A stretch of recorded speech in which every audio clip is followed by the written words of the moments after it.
Hey friends, if you wish to install DirectX 11 on your Windows computer, then please watch this video. I will guide you through the process. Simply search for install DirectX 11 in the search bar and hit enter. Okay, and then go to the Microsoft website to download it. Make sure that the language is correct and then click on download. It will save a zipped file, so save it at an appropriate location.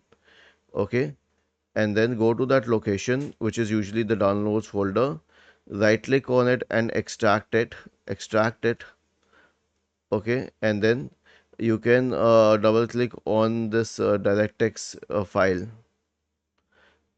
That's how you will install it. Okay, was this helpful?